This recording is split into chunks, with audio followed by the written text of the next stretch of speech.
Buenas tardes, good afternoon. Welcome to ¿Qué pasa, mujer? Bienvenidos a ¿Qué pasa, mujer? Estamos aquí todos los domingos a las 4 de la tarde. We're here every Sunday at 4 o'clock Eastern Standard Time.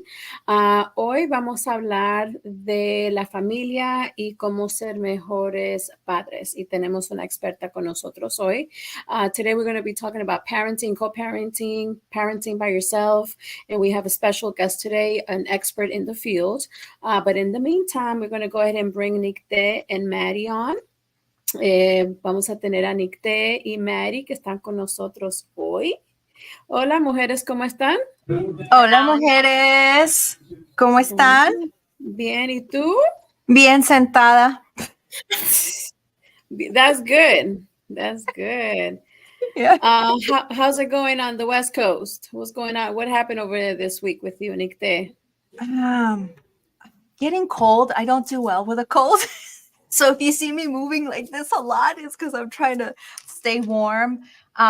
It's starting to, we've kind of had the hot, cold, and I realized that I forget what it's called, where people's moods kind of goes down because of the winter, like seasonal, not depression, but like my mood isn't as uppity beady as it normally is. So I am there's basking definitely a need in, for that. yeah, I forget what it's called. But I definitely know I have that. And when it gets colder here with the wind, you can't really spend as much time outside. But I am thankful that where I have my office, I have some really nice big windows up there. So we do get some sun. And so I try to soak it in. And sometimes the sun hits the right way where you can just get it on your face. So it's kind of like my little moment of just getting sun. I've heard that it's really good to try at least do 10 minutes of sun exposure in the morning. So I'm trying to start building that in. Even if it's cold, I can at least try and go outside for a little bit and soak that sun in. So aside from that, things have been really busy. With the holidays, we kind of took things easy, which was nice. I didn't have to cook all week. I think my husband's been like taking care of everything, which has been really nice. Yeah, I feel very, very blessed. He made Thanksgiving dinner. I think I made one of the dishes, but mostly it's him, which was really nice. And we took it relaxing. We were watching football earlier, so if you hear some screaming in the behind the scenes, he's watching next to us. So all really just grateful for just a good week. I had noticed I did have some couple of bad days, and I couldn't figure out why my mood was just so like to the Kwaima mode. And I realized it was my sleep. You know, it's these little things that affect so much of what we do on our day to day. So we usually go to sleep at a certain time and our body just wakes up super early. So I wasn't getting enough sleep and I just felt really groggy. And then last night I told my husband, I know what it is. I haven't been sleeping well because we've been up. It's kind of like the off days. So we've been up later than our usual time. And then our son wakes up super early. And yeah, ¿cómo se dice en inglés? Lo and behold, or dicho y hecho, went to sleep early last night at my normal time. Woke up, dicho y hecho. How do you say it in English? Maddie? Said and done? Maddie? Said and done? Lord and behold, yeah. Is it lo and behold or Lord and behold? Lord, yeah. Oh, mira, I was saying lo and behold. Hey, we learn something new every day. Exactly. This is why our show is so amazing. Yeah, and that was it. And I felt so much better today. So aside from my hands and feet being cold, all good. Good. How about What about you, Maddie? Yeah, I had it's been interesting week as always, busy at work, but mainly like I said last weekend I wasn't able to join you girls because I was in the hospital with my daughter. She's definitely doing much better. She was discharged on Monday.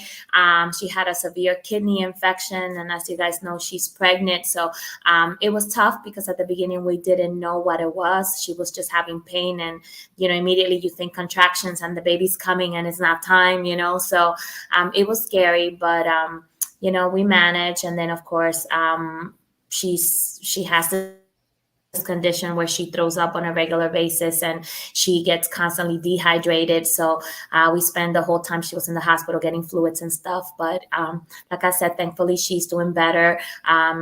It's been 3 days since the last time she threw up. So that's a record. So we're really happy about that.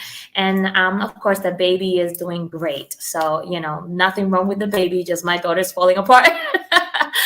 So just praying that she can hang on, for the remainder of the time.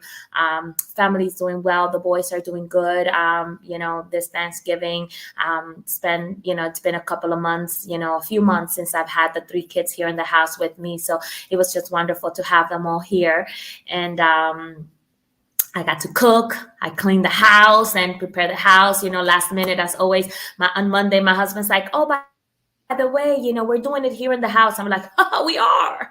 So, yeah. So I had to prepare the house to be able to receive, it was like 25 people here in the house.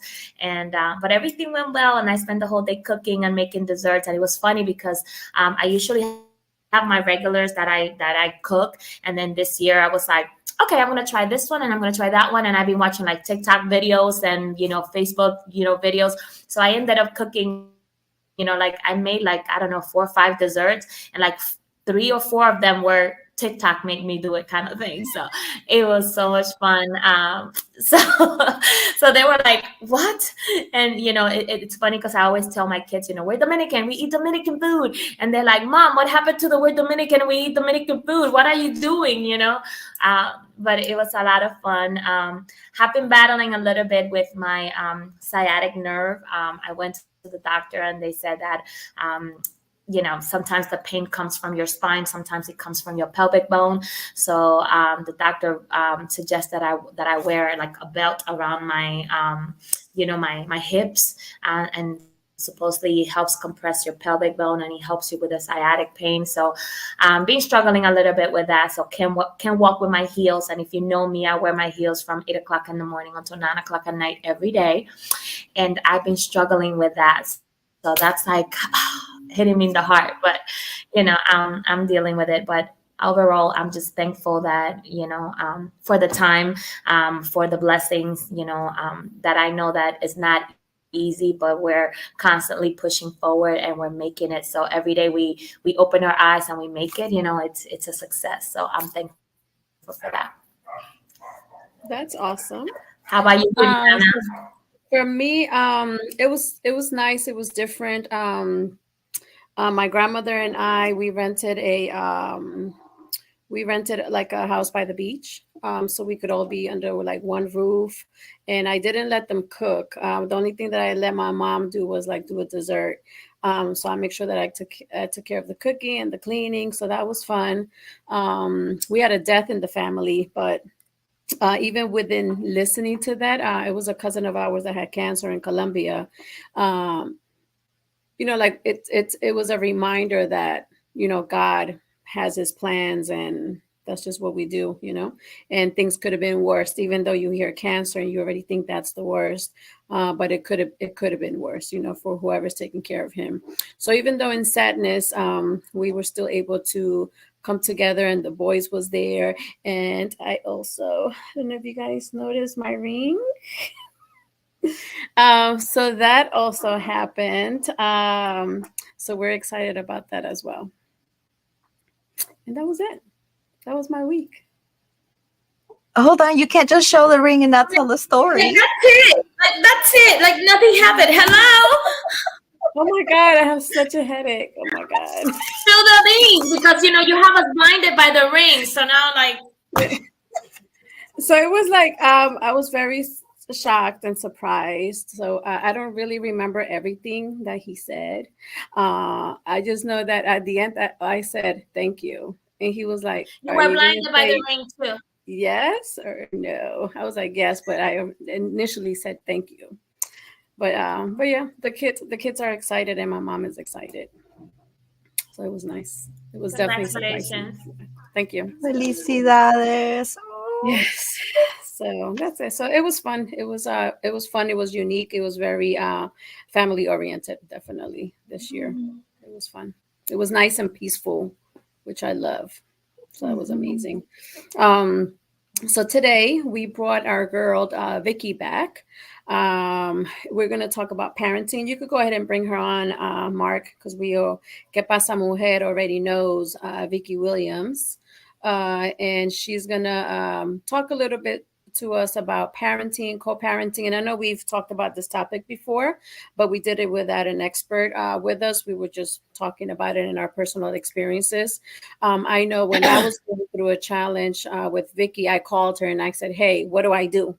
And she, she gave me her spill or whatever. But I think it's a good idea, again, as the year ends, to reevaluate what we're doing. And I know we talked about the fact that co-parenting is not just something that happens with married couples, also with couples that are married or not married, and same household or not same household. So we want to, kind of maybe get some pointers from Vicky today in reference to the do's and the don'ts, the things that you have seen that have worked, especially, and maybe some stuff that you have seen that definitely like do not do this, if it ever happens. So we are super excited that you're here with us today. If you could tell us a little bit about how did you end up going into this field? Absolutely. So thank you so much, Viviana. Thank you so much, Maddie. And I don't know how to pronounce your first name. Would you be so kind as to do that for me? Yes, absolutely. It's Nikte. Nikte. Yes. Thank you so much.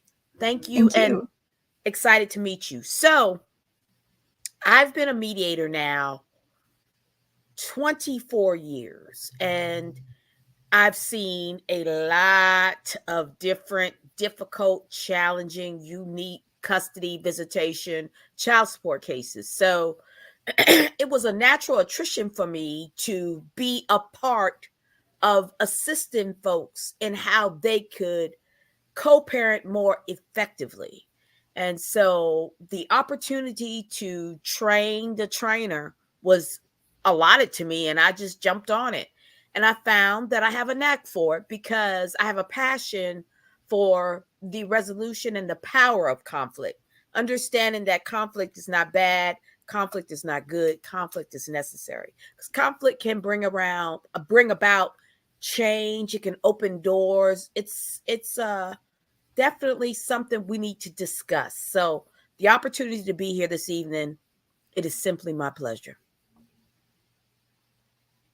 Thank you. I love it. And like I struggle with conflict because I like shy. I run I run a marathon going away from conflict, but I have learned that some positive things can come out of it. So I think that's needed to actually journal about it sometimes, because I really truly despise it. But I've learned to not despise it so much and just kind of welcome it, or learn what to do with it when it comes. Absolutely. Nikta, do you want to go ahead and start with your question of the day? Ooh, okay. Starting by fire. Well, I'm super excited about this topic because I think that there's just so much that we can talk about. But I am curious, in all your years of experience that you've encountered, I'm sure you've seen so many things, but have you seen patterns within conflict that could be heightened by where there's cultural differences or language differences? Absolutely. So communication barrier. Absolutely. Because the power is imbalanced, and people come into these relationships with implicit biases.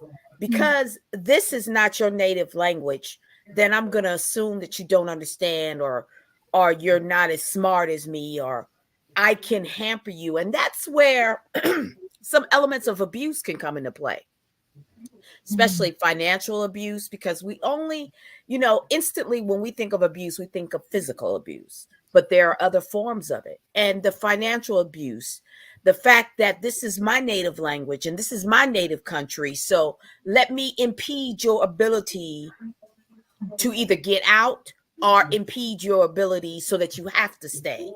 And then because people come into these relationships, and when they're trying to assist you, it's already challenging if English is not your native language. And then people aren't always as supportive as they should be. They don't provide you with the information you need so that you could either gain the information from what's provided to you, or be able to have a colleague or friend or family member with you as you navigate these things.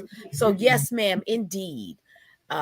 If it's not your native language, if you come from cultural differences. And so let's speak about different cultural differences. Some cultures are very patriarchal, some cultures are not. And sometimes folks see that little hole, they take advantage of it and they build upon it, and they keep doing little micro aggressions to tear you down. So yes, absolutely, it can be problematic. Wow. Yeah. And it's incredible to kind of see that too. And it's sad that you've seen it so much. Yes, Is ma'am. there anything that you would suggest for anyone who's listening who might know someone who's going through that to kind of get support or encourage them to seek help? Because I think sometimes with these things, especially with these microaggressions, they might not see it as an issue, or they might just Right.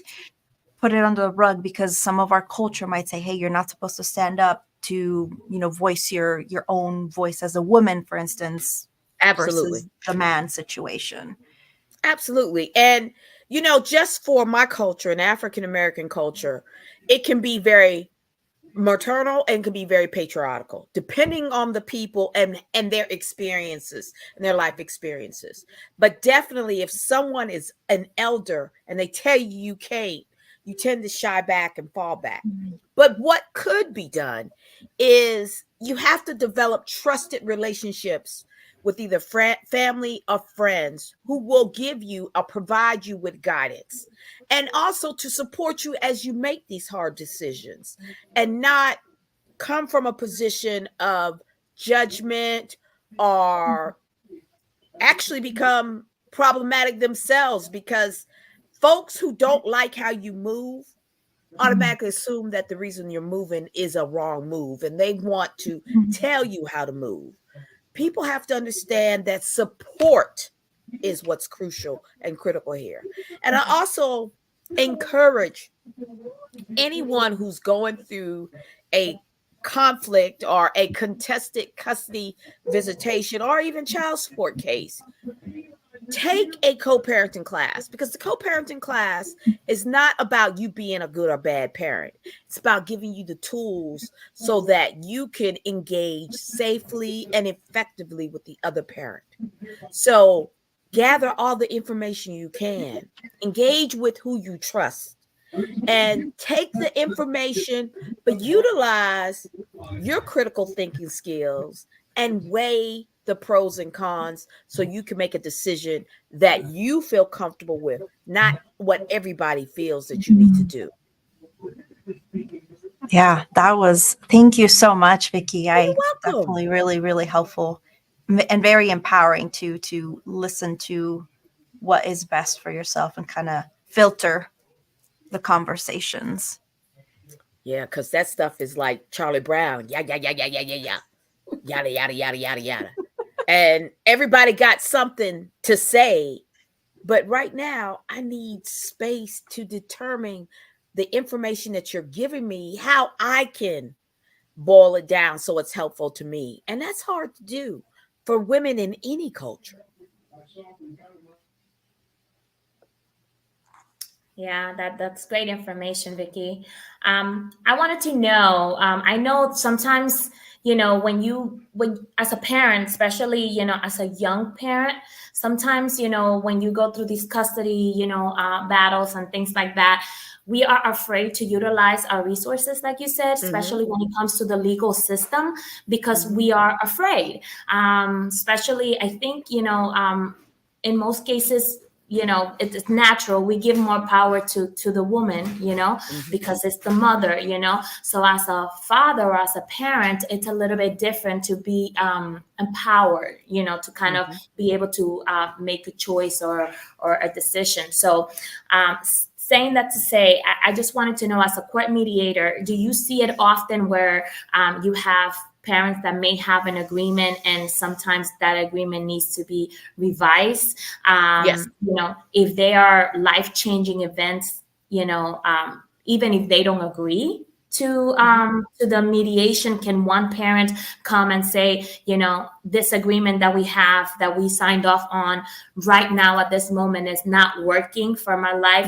Can we revise it without the other parent? Because I know mediation, both parents need to be in agreement to be able to go to a mediator. But if something is not working for me and the other parent is not in agreement, what can I do? What are my resources? How can I act? That's a great question. So let's talk about mediation a little bit. Mediation is embedded into the court system. And mediation is an option that's available to parents, because what they're looking for is if the two of you are able to discuss and devise or develop an agreement, folks are more apt to adhere to agreements that they have a voice in creating. Now, there are times that mediation is just not a viable solution. If you have abuse, if you have this huge imbalance of power, if you as a person feel that you cannot get past your personal issue with the other party's behavior. And that's something we need to discuss, because someone's behavior is like a broken record. It continues to skip. All you see is the behavior. So that means you are emotionally tied to the behavior, and you're not thinking about what is in the best interest of the children. You're thinking about how I can win. That's where it becomes problematic. Now, if mediation is off the table, if it is a true imbalance of power, then yes, you can go to the court system and the judge will make that decision based on the information that has been presented to the judge. Now, I want to just also note that a lot of men are starting to get custody of their children. When I first started, it seemed like it was automatic that the mother should get custody, or the female in the relationship. It could be the grandmother, the great grandmother, the mother, the aunt. They should automatically receive custody. That's not true anymore.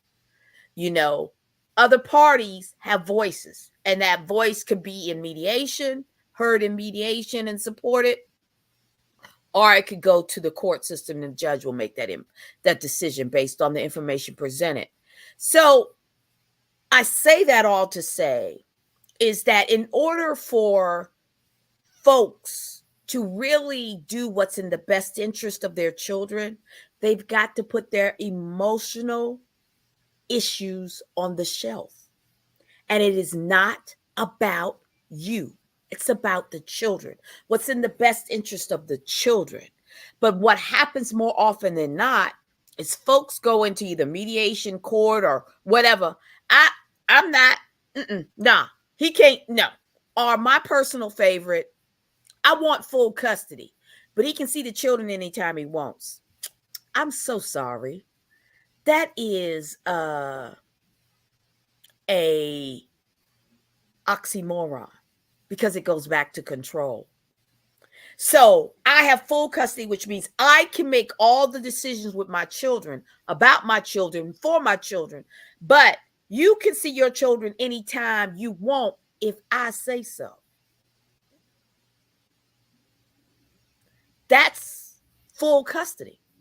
That is unequitable and unfair, because you are trying to control the engagement of the other parent with the children. Now, when it's full custody, you got abuse, you have just problematic engagement, or they put the children in some unsafe spaces and places.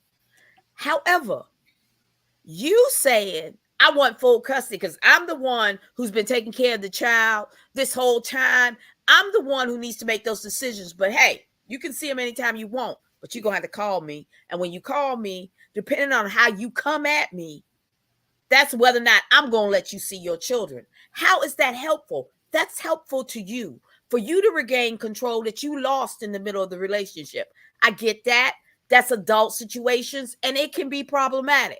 However, if you focus on what's in the best interest of your children and not you, you may not be the person who cares for them all the time, but you're consistently engaged with your children.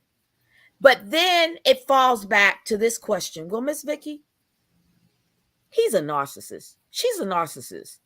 I have heard so many diagnoses of narcissists, and I'm like, y'all got psychiatric degrees? Did I Yeah, miss we something? diagnose them. You didn't know about that? We can do Girl, that. listen. I'm like, oh, he's a narcissist. He all he thinks about is himself. But aren't you thinking about yourself too? You know, having these conversations. When I host my co-parenting class, when I facilitate, I talk about what we've all experienced. We've all worked with somebody we ain't like. We've all been in business with somebody we ain't like. We've all had employees we ain't like. But if the employees get the job done, if our coworkers get the job done, and they still speak to us with respect and dignity, I ain't got to like you to work with you. You ain't got to like them to be co-parents with them. So I asked them, start visualizing yourself as a corporation. I'm Vicky Corporation, you're Viviana Corporation, Maddie Corporation, and Nick Tay Corporation. And so you have that up. You are here to discuss and provide information on the child. That's it. You can use pleasantries, good morning, good afternoon, but your conversation, even if you have to write down, start taking control of your mind and how you engage with this person. Stop thinking about their behavior, because it's the behavior that is problematic. Because for 5 minutes, 10 minutes, 10 seconds, or whatever y'all was good enough to create this being, Yeah, you that's had right. enough love. I mean, in the best sense, right? Most situations, you had love or like, or y'all was good for that minute or two or three or five. But when I say that in class, the men be like, that's too little. I'd be like, okay. Moving right along. So we want to start engaging from the lens of how is what I'm going to say or do be in the best interest of my child, not about how I can make you kowtow down to me because I got the upper hand. And then, and I don't even know if you said this, Maddie, but I'm on a roll, so let me just go, right? So let's also refrain from speaking, acting, and reacting negative when the other parent's name is brought up. Let's stop it. Stop. Okay? So you can bleep me out however you want to do it. But if I'm saying he ain't shit, guess what you're saying about your child? Okay? Think about these things. Words have power and they destroy. And when he calls to pick up the children and the child sitting right next to you, let this not be your face.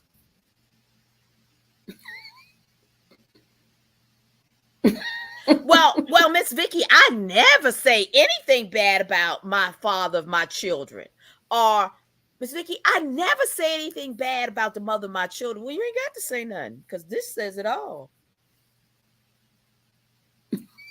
Yeah, okay. Yeah, all right. Yeah, all right. So pay attention to your verbal and nonverbal clues. Be mindful of your terminology and words. And focus what's in the best interest of your child or children, not you. Because at the end of the day, you ain't got to tell nobody how raggedy somebody is. Because folks will show it. They can't hide it. If you're raggedy, it's going to come out, right? But you ain't got to tell it because you chose them, didn't you? Right? You chose them. That's true. Yeah. You know, I was going to ask you. I'm sorry. Go ahead, Vivian. Yeah, I was going to ask you, what are some because that was a great idea that you gave us, that a pointer in reference to looking at ourselves as a corporation. I think that's awesome. What are two other things that you would advise a mom or a dad in reference to making it work? because I think a lot of the times, it's like I always see partnership or marriage as these two people that come from two different worlds, and they got to make this world together work. And it's kind of like extra conflict when the two couples are no longer together, and now you have these children, whether you have 1, 2, or 3 or 4 children. So what are 2 other pointers that you can give us in reference to help us move in the direction of things working for the benefit of the children? Absolutely. So plan the conversation. Plan the conversation that you're going to have with the other party. Keep it focused on the children. Who, what, when, where, why, how. Why are you even talking to me? And also, when you're thinking of yourself as a corporation, and I think all of you ladies here are either in business or have some customer service, you got to do it. You have to be responsive, responsible, be mindful of your tone. This ain't time for trickery. Oh, he's 5-10 minutes late. Nah, you can't see the children because you 5-10 minutes late. You supposed to be here at 6. You was here at 6:10. I left. No one called anyone. And no one is saying that you were wrong, but you were wrong because you were irritated. So you left. So again, so you want to be responsive. You want to be responsible. You want to provide folks with the information they need so they can support the child, see the child, visit the child. Watch your tone and the timing of your conversation. If you're angry, this is not the time to have a conversation. So you have to really be alerted to your own triggers.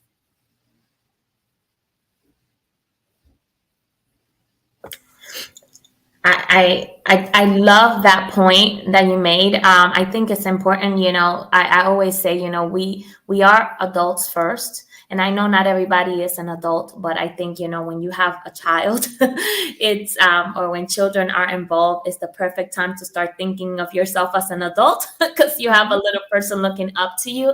So I think it's always very important, to understand that you have to learn to communicate. And I know not everybody has that dawn of conversation, but you gotta learn to express yourself, say what you want, sometimes, like you said, Vicky, be aware of yourself, but at the same time have to learn to express what you are feeling, because sometimes I think we expect the other person to guess, what we're feeling. And we're talking about different cultures sometimes, so when you come from different cultures, people grow up differently, and what is normal for me might not be normal for the next person. I think it's important to kind of be able to voice what you're feeling, what your needs are, what you want.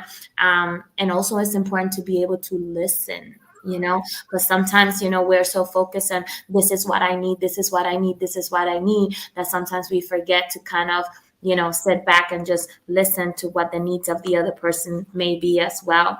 And I also think that it is important to kind of be able to meet somewhere in the middle, because I think, sometimes when you are, when you're focused on what's beneficial for you, because, you're thinking about what I want, and we forget about what the other person wants. We forget that we're never going to go one-sided. It's never going to be all the way you want it or all the way the way he wants it. So it has to be somewhere in the middle. So what are some pointers that you can give to kind of like young parents, or parents that have been at it for a long time, how can we, how do you, as a mediator, how do you find that middle, It is always challenging, especially when you're in the midst of this emotional quagmire, right? Because you're stuck. So I will often go into a little room and give folks some reality checks, right? They don't always like them, but hey, it is what it is, right? So what's important to know is when you go into any type of negotiation, you got to know what you're willing to live without to get to the greater good. What can you pull down What can you put to the side so that the other party can see that you're trying to work? And that is often difficult. I also tell folks that when you're getting ready to have these conversations, plan it, know the outcome that you seek. You brought up a very important point, Maddie. Listen, and then reframe and rephrase so that I know you heard me. And be ready in your head to have a safe space in your head so you can accept constructive criticism. Because, see, a conversation, ladies, is not one-sided. Right. It's relay and convey. It's listen and reframe and rephrase, which means you going into this difficult conversation, getting ready to tell Maddie all these things I have concerns about. But Maddie got some concerns too. So when you go into this, you have to be ready in your head, your heart, your soul to receive some not good things that you're going to hear about you and your behavior, and not be so defensive. I say this all the time. You have nothing to defend if you've done nothing to defend. Okay? So to Viviana's point, you don't like conflict. I don't like it either. I want to just tell folk what they need to do. I'm like, look here, just sit your tail down somewhere and shut up. Can you do that? That's inappropriate, not polite, unprofessional, but I be wanting to do it too. I don't like conflict either, but conflict draws me. I'm a very compassionate, kind, resourceful person, but I can be angry, mean, and tough. So how do I balance this? I have to shut up sometimes, because if someone says something about me, or if I hear something, I want to step in and protect folks. I can't step in and protect everybody. Folks have to feel safe enough to say what they need to say, but they have to also be open enough to hear it. Yeah. It is a process. I know So with, planning helps. Yes, I think that's a very good point, because sometimes we're so in our emotions, and like you said, we're saying the other person is narcissistic, but we're narcissistic as well. But I think that's a key point, because I know in my personal situation, there were so many times that we didn't know how to resolve the conflict, but I had to learn to think, and I didn't think about it in reference to me being a corporation, but I thought about, this is for the benefit of the children, right? So what is the best thing to do? So I found myself listening a lot and just letting the other party talk. And now that I gave him the opportunity to talk, then I can request my opportunity to talk. So I think also, like, knowing your audience, like, yes, you had a relationship with this person. You loved them at one point, so if you can kind of sit down and think about who this person is, because they do have a heart, right? And if we're at the point where we're in mediation, that means that we both care about the children, because if we didn't care, then the other one would be somewhere in another country and they wouldn't even be present or anything like that. So I think just the fact that there's presence from both parties, we want the same things. It's just, how do you get there? How do you end up at the same end of the road? And I just think that that's good to kind of know who is my audience. And like you said, Vicky, just shut up at times. So if we can kind of not say anything and let the other person express themselves, because probably the same hurt that they have is the same hurt that's happening on the other side as well. So I think it's and it's good. And I love the fact that they have mediation in the court system. Do they have any mediation available before you, like, even with my divorce, we never went to court. We kind of did it on our own. And we even assigned a mediator in our divorce decree, not a particular person, but we said that we would go to mediation if him and I couldn't agree on things. But I know that mediation can happen outside of the court system. What can we do if we know that mediation is needed, but that other individual isn't trying to do that? What can we do? So there's an option that's available for folks who are trained in this: conflict coaching. provide you with guidance on how you can have these crucial conversations with the other party. So it's just providing that little coaching, that guidance, come back and unpack certain terminology. So I do that type of work as well. So you mean like coaching the one party that's interested in the mediation? Correct. Because for mediation to work, both parties have to agree, as Viviana had said. But there's sometimes you have the other party and they don't want to mediate. They don't want to have those conversations. But you want to learn the skills, the tools to be able to have either a conversation with this person eventually, or plan it, or keep you from getting so upset, so disturbed by what they're saying. So that's where the coaching in conflict comes about. I think that that's really powerful, kind of like how you were saying the idea of coaching, because that was one of the questions that was coming to my mind, is how you might see people who could need some extra help to navigate this. And one of the things that I am thinking is so important and crucial that many of us don't do is the idea of being self-aware. I know Viviana says a lot of things that she'll just stay quiet and listen. And I think that there's so much power in being quiet and not being reactive. And because sometimes when we're reactive, we tend to be emotional with our reactions and we just unpack all this wave of emotions. But I think that there's something powerful to consider when it comes where you have two adults who come from two different complete backgrounds. Even if you grew up in the same town or city, in the same little neighborhood, there's still these stories that we carry that affect our who we are. So I think that one of the things I wrote on my little notes to ask you is that self-awareness of how we were impacted as children, how we were raised as children, or even parents who were separated or divorced, and how that carries through in the choices that we make as adults, or how that shifts. So is there anything that you've seen in how there's clearly some childhood trauma or unresolved issues of these adults that you're seeing in these conflict resolutions, of how they process or react? And do you help them when you see these things, saying, hey, there's something a little bit deeper than just this negotiation that we're trying to do that's best for your children? These are, some coaching things that I would suggest. So I have to be very careful on how I engage with folks, because I'm not a therapist, I'm not a counselor. And when I'm very intuitive, and I can give you tips, I can give you tools. And I could say you may want to seek assistance, additional guidance, but I got to be very mindful of that.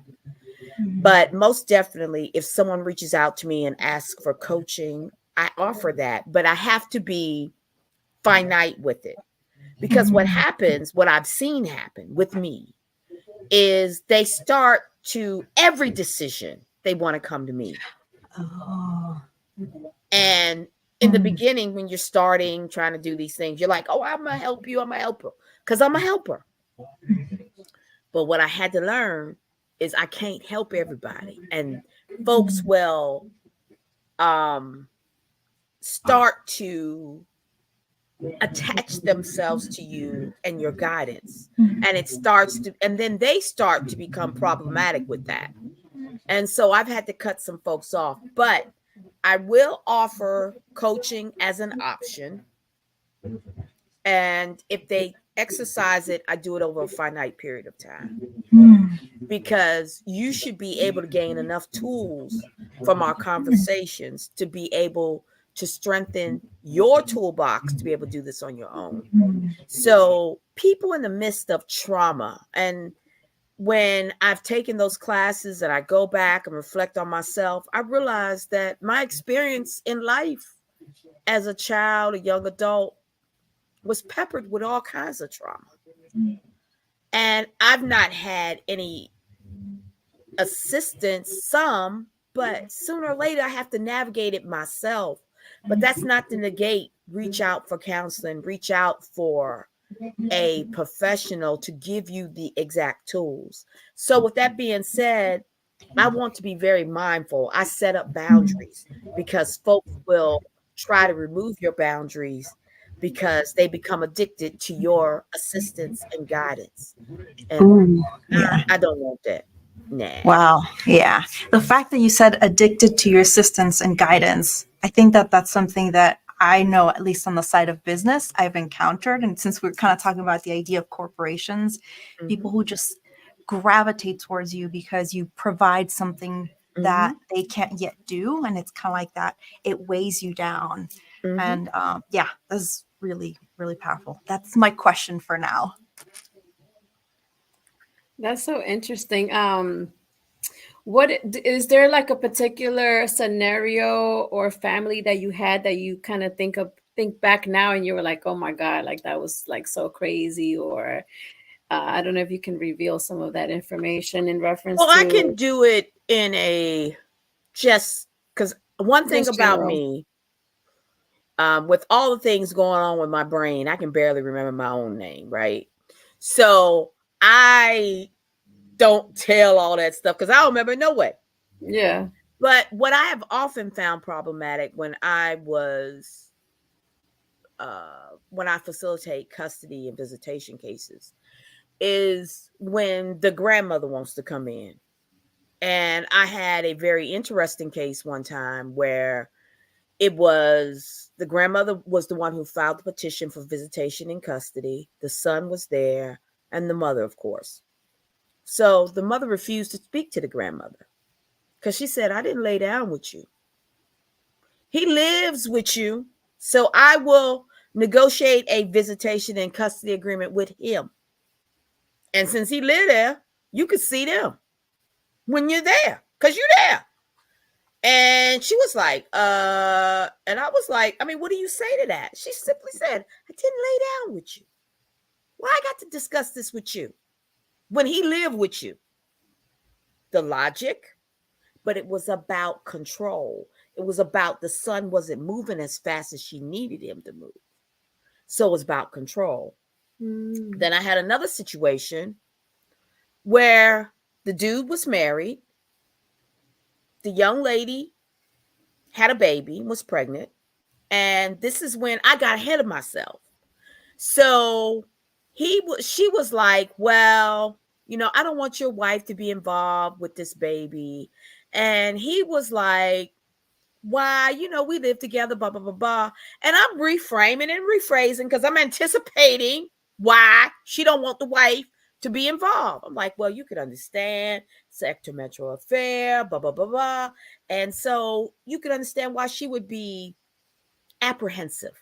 He said, Miss Vicky, you don't understand. See, everybody think they know everything, but everybody don't know everything. He's like, no, you don't understand. I said, what do you mean I don't understand? You're married, you got a baby by this young lady. She's apprehensive. He said, no, that's not it at all. Let me help you understand. I was like, okay, help me. He said it was a menage a trois. We were all part of this, where she got angry. Why she's angry, my wife got angry, is because I went outside of the menage a trois and had a relationship with the young lady that resulted in a baby. That part about shutting up, I had to shut up. That part about you know everything. hey, that part about I know what I anticipate what you about to say, it was time to listen. So then I had to fall back and let's have a conversation regarding rebuilding blocks of trust. Right. So those are a couple of my unusual ones. Yeah, that's interesting. Also, if you can kind of give us some pointers in reference to just co-parenting in general, when you are in the same household and maybe you have different points of views in reference to maybe discipline of the children, whether it's a boy or a girl? What are some things that we need to discuss, maybe behind closed doors, before we Absolutely. ultimately handle discipline? What are some things that you can tell us about a married couple or a Absolutely. couple that's under the same household? So it's about planning the conversation. Excuse me, ladies. About planning the conversation. What is the issue? Step away from the anger, because most definitely, most importantly, these hard conversations start about because I'm angry with your behavior. So we have to step away from the emotion of the anger and the behavior and talk about what is the actual issue. So that may be a time for you to sit back and what is the issue? Is it because she yells at the children? Is it because she wants to use corporal punishment on the children?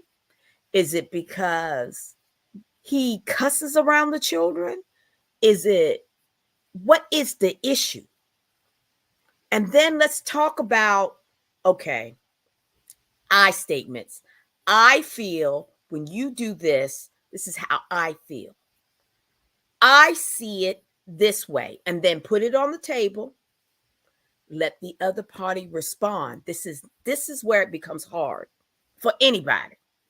Soon as you respond, I want to respond. Because what you about to say don't make no sense. Because I already know what you about to say, but you don't. Let the response come out. Have a little notepad, something to write down so you can get the key parts. And then stop. Let them say it. Stop listening to respond. Let them say it. Look at your little notes. Reframe and rephrase and say, listen, did I get it right?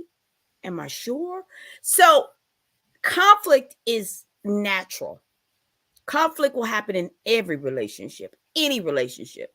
If someone tells you they've been married and they ain't had no conflict, okay, that's your truth. You do that. Because you're going to have it. You might, I just may not be feeling good and you say something and it just sets me off. That shouldn't ruin your relationship. It shouldn't end it, but have a conversation about it. And again, it ain't about you. It's about the children. How can we parent more effectively so we can support our children to be viable, valuable members of our communities? And they can reach their best selves. As long as y'all are on that same page, it's going to work out. I know for example, my parents, they were high school sweethearts. My parents told me their entire goal in life was to ensure that their children went to college. Not to have a big house, not to have a big car, but somewhere along the line, their children were going to attend college. Because for them, as a African-American couple that came from Malvern, Arkansas, maybe 10,000 people, if then, but then probably 3,000. How can they move and make sure their children do not have hard lives? Their thought was to go to college. So that was their entire plan. And out of 4, 3 graduated from college and 2 have master's degrees. So they accomplished these goals. What's important for our parents, our co-parents, and our parents of children, our married couples or couples who are living together, what is your goal in life? What do you intend? What are you trying to get to? And when you have those blips, stop taking it so personal, because it really, you're going to be hurt. Someone's going to make you sad, but is it a sadness that will last for the rest of your life? Or is it something you can unpack and get to the goal? Having a conversation is hard. It ain't easy, but it's necessary. Vicky, one of the things that you said that I think we don't do enough is the rephrase. I think sometimes, we have our own, like you might be saying something and then the other person just understands totally different than what you say, and we're guilty of it too. Sometimes they say something and we take it personal and we think something else. So I think it's very important, that we kind of for reassurance for the other party and for ourselves. do are you saying what I think you're saying? Is this what you're Right. saying? Kind of before you react, because I think, like you said, especially when you're having those serious conversation, we are so emotional, and it's like you're not thinking, you're just like spitting stuff out. So I think it is important to kind of be able to, like, okay, let me take a second and let me repeat what I think you said, and then you correct me if I'm wrong. I'm very big on, like when I'm having a conversation and somebody said, well, you said, I'm like, I never said that. That's not what I said. So that like throws me overboard. So I think that's a great piece of advice, and yes, I will take that with me from today. But also I wanted to ask, because I've seen it very close to me, like what happens when you start blending families, when you bring a third person from outside. I know, very, like I said, one of my brothers, he entered a relationship and there was already a child in that. The lady already had a baby, and she came very young, 2-3 years old, something like that. And then they got pregnant and they had their own common child, and it was like, it felt at times like you're good enough to support my child and give my child everything they need, but when it comes to disciplining the child, you can't say anything because that's not your kid. Like, how do you understand, like how do you blend that Absolutely. in, knowing that yes, I'm responsible for you, I have a say, even though it's not my kid, but it is my kid because I'm raising it. How do we address all that? So it's the funny thing, right? We're given all this great advice, plan these conversations, have these conversations, but let's be real. Most time we fall into relationships, right? Ain't nobody having no conversation beforehand. You done fell into this relationship, you done fell in love. Next thing you know, you got this baby. And this girl came with the baby, and you knew the girl came with the baby. And then it comes back to, why do you feel you have the need to discipline my baby? Why is that a common conversation? Why do you feel that need?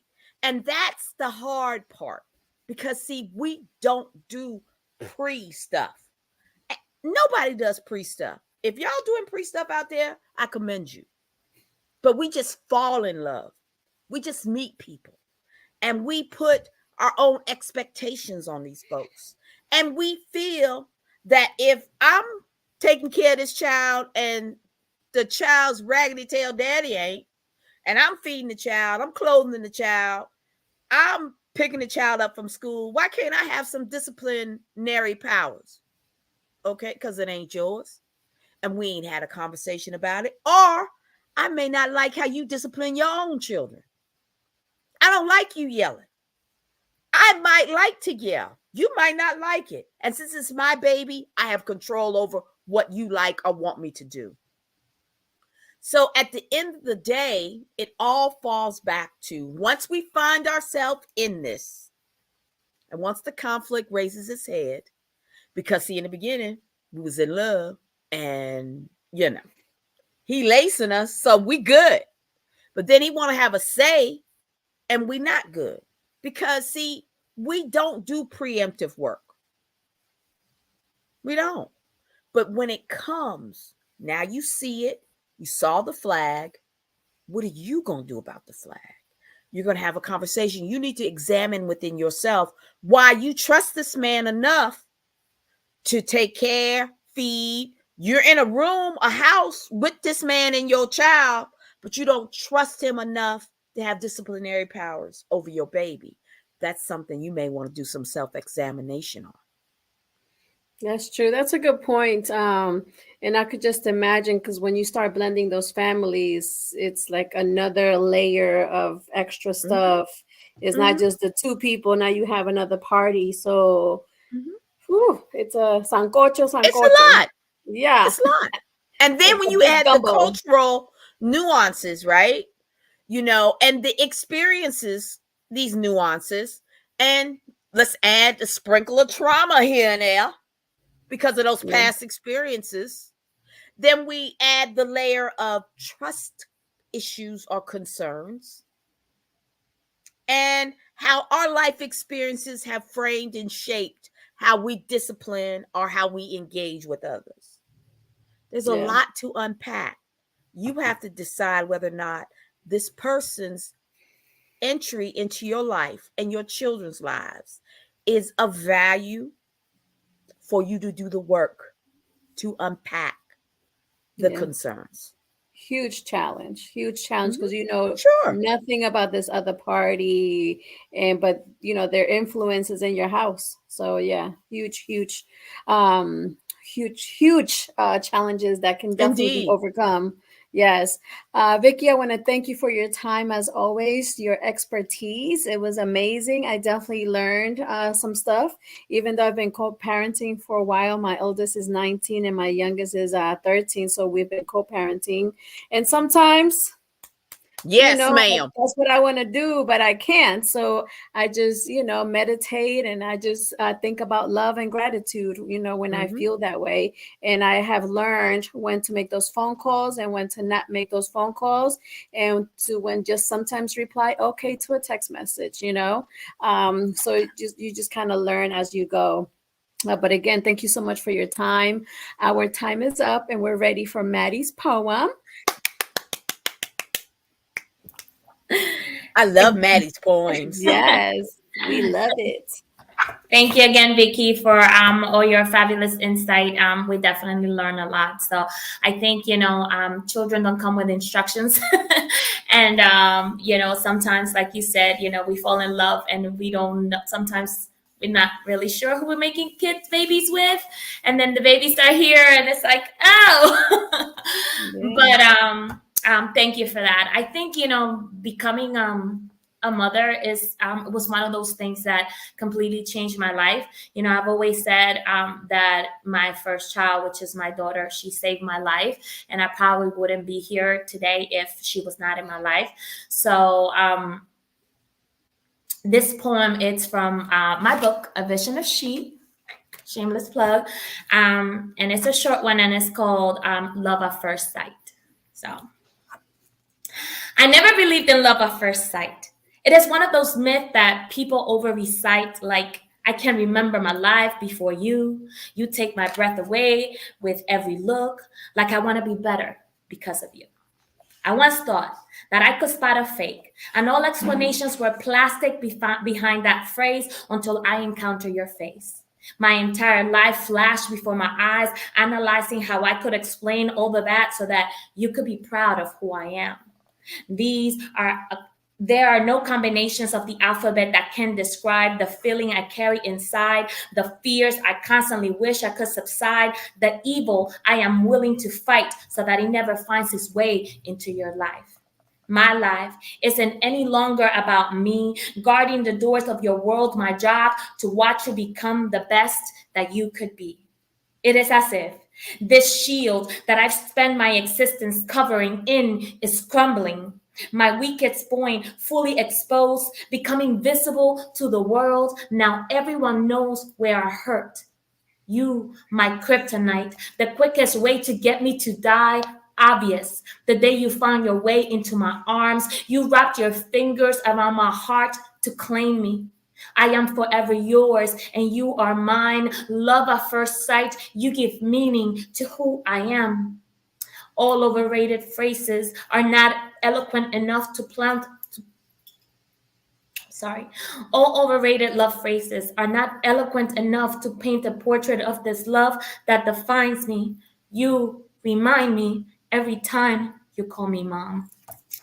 Thank you. I love it. Thank you, you, Maddie.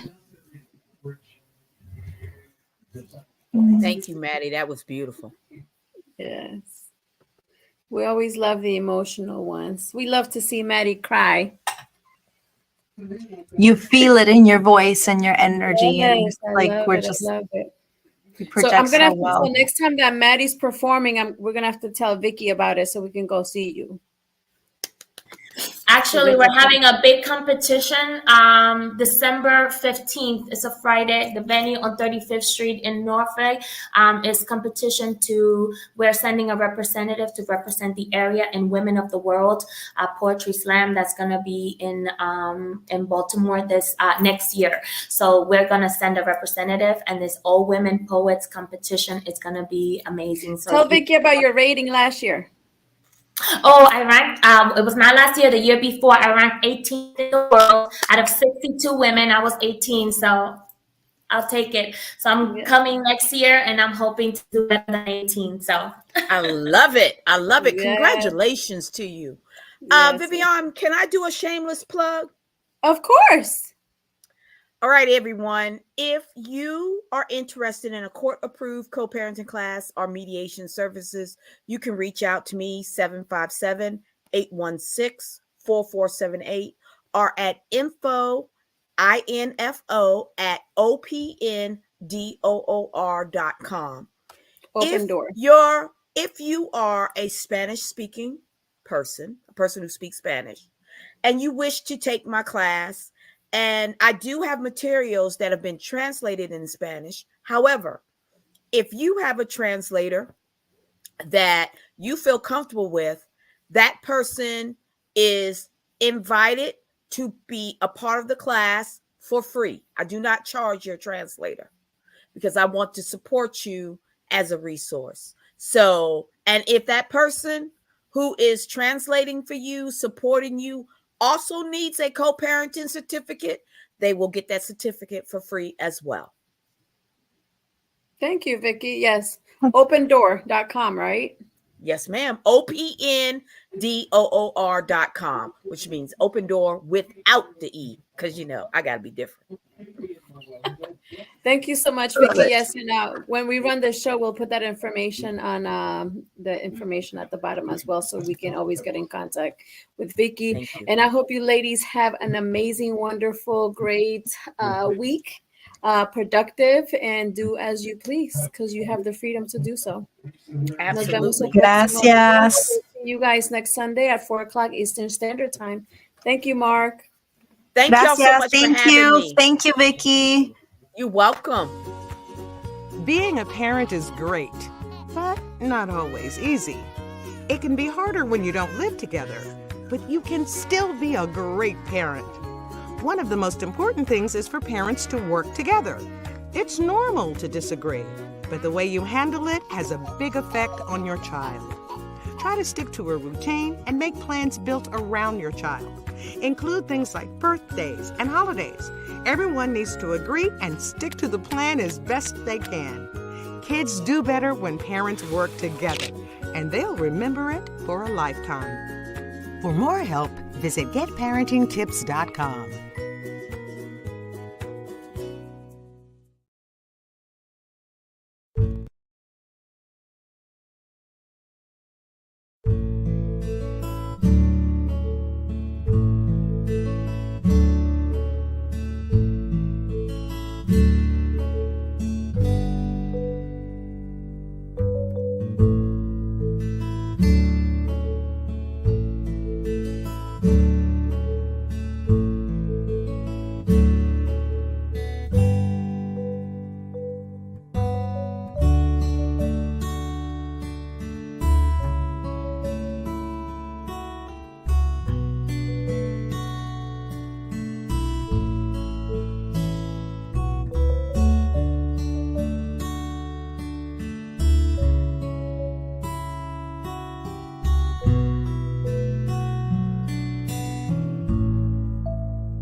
We are sending you signals every day. We are sending you signals every day. We're sending you signals every day. We're sending you signals every day. I'll be feeling sad, but you're too busy to notice. We are sending you signals every day. I'll tell you that I'm feeling afraid, but you'll just tell me everything's okay. I'll get real angry about something, but you'll take it personally. We are sending you signals every day. My grades will drop. And you'll yell at me for not trying. I stopped caring about how I look. And you didn't even notice. We are sending you signals every day. I don't see my friends anymore. And you think it's good that I'm always home. We are sending you signals every day. I'll tell you, I wish I could go to sleep and never wake up. And you tell me to stop staying up so late. We are sending you signals every day. I need you to look. I need you to listen. And ask me if you can help.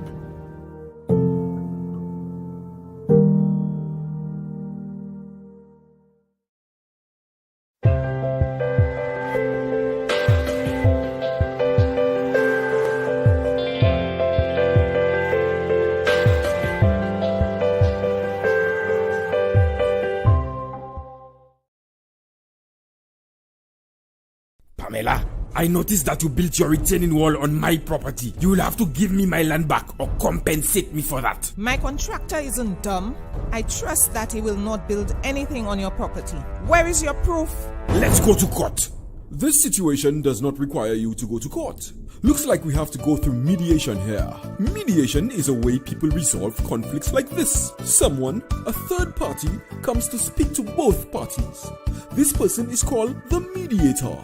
The mediator is impartial.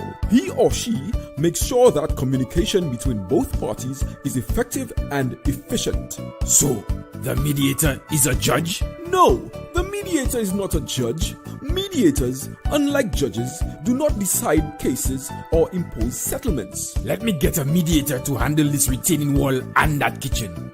Kitchen? Yes, your kitchen also falls on my land. Let me call the mediator.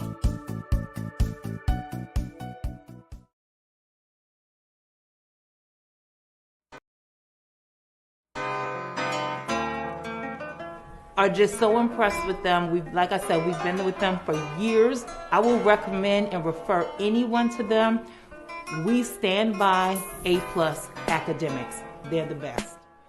A+ tutorial really did help me with all my grades. They all went up when I came to this place. And I would say I recommend this school to everyone. So it's a really good environment to be in, especially for me because it makes me look up to my parents.